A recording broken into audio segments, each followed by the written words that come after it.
Hi everyone, so I'm here today to share this congratulations card with mixed media waves using some products by the Ton Stamps.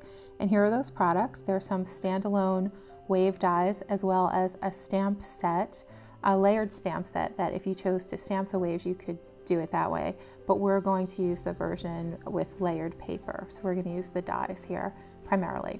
Here are the papers that I used. The light blue paper with little circles on it, that's Hailstorm by Tonic. This panel is an alcohol ink panel that I had made a couple months ago. We're not going to recreate it here. I also have some glitter paper and a piece of light blue vellum. So the first thing we're going to do is take the largest wave die. This is the wave die that accompanies the stamp set, and we're going to use that to cut out the alcohol ink panel, so that the alcohol ink panel is going to be the very first layer of our wave. And then we're going to take the Hailstorm for the second layer. And this second layer, the second and the third layers are pretty finicky because they're dies that have really intricate pieces. So it took me a little bit of time and maneuvering to get all those little pieces out. And I even, as you see here, I had to run this panel through my die cut machine again and put a piece of paper behind it just to make sure that it cut all the way through. But it is really beautiful, you know, and like many beautiful things in life, those are the ones that give us the most trouble, but they end up being worth it in the end. So I encourage you to, if you have this stamp set, die set, you know, just stick with it, you'll get there. And your product will be beautiful at the end. Okay, so now we're going to cut out the third layer with the silver glitter paper. And this is another one where it was pretty finicky. It took me a little bit of maneuvering to get all of the pieces out. I had to use my piercing tool. I ran it through my die machine twice, and then I just kind of, you know, sat around for maybe 10 minutes and picked all the pieces out. But look how pretty that is, so worth it. Okay, now we're going to ink up the very back panel of the card. This is going to be the sky and the water behind the wave. And I just used a teal ink and then a light blue ink to do this. And, you know, and any inks that you have are fine, and any combination that you want. I just wanted something kind of quick and easy for the background.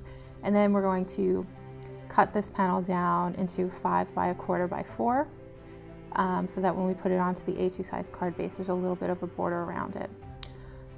My wave was a little bit larger than the panel, so I just had to cut it down a little bit.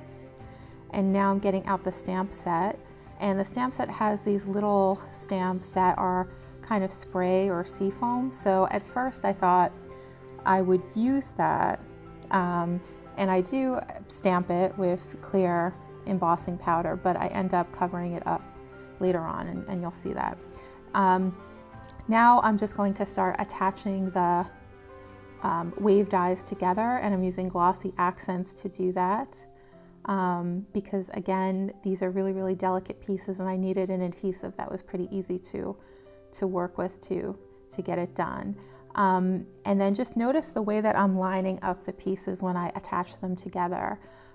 Basically what I do is I keep the piece with the glue on it flat down, and then I just lay the bottom piece on top of it. Like I kind of line up the edges and then flip it over, because the piece was too delicate to actually pick up after I had glue on it. Okay, so now I'm just arranging all these layers together until they, you know, look good to me. I'm going to put some foam tape behind the wave because I want it to be dimensional and stand up from the rest of the card. Don't pay any attention to that sentiment. We're going to replace it at the end, but it is a sentiment from the stamp set, the wave stamp set with the kit. I thought I needed another wave behind our main wave, so I just cut out that second wave again using the Tonic Hailstorm paper, and I'm just arranging it in a way that I thought would look pretty behind the first wave. So I kind of cut it apart and then glued it together and attached it with glossy accents. Here I am just attaching the entire thing together. I'm using some glossy accents behind the top of the wave because I didn't want it to cover up the sentiment.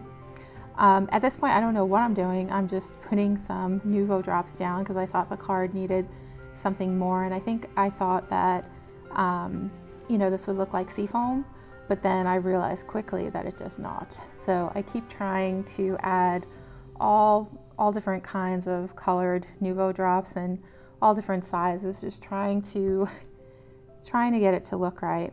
And then finally, when I started adding the sea breeze, I figured out what I needed to do. And what I needed to do was just kind of mosh them all together to just make it look like a big textured wave, so that they completely lost their round shape and they just became like kind of like a jelly on top of the page. And that ended up looking pretty good. So I'm happy with that little experiment. So I'm not gonna lie to you, you know, this card, I think it came out very good, but it was difficult the whole way through. I mean, there was no part where I was just kind of smooth sailing, but I think the end product was worth it, and I encourage you to try it. And also I have a poem that accompanies this card that it's kind of, I think, fitting for the difficult time that I had making the card. It's a poem. I'm not going to tell you what it means to me. I'd like to hear from you what you take from it and what it means to you. So leave me a comment. Let me know that. Let me know what you think about this card, if you like the mixed media feel of it and you'd like to see me do more things like that on this channel. Have a great day, and I will be back soon.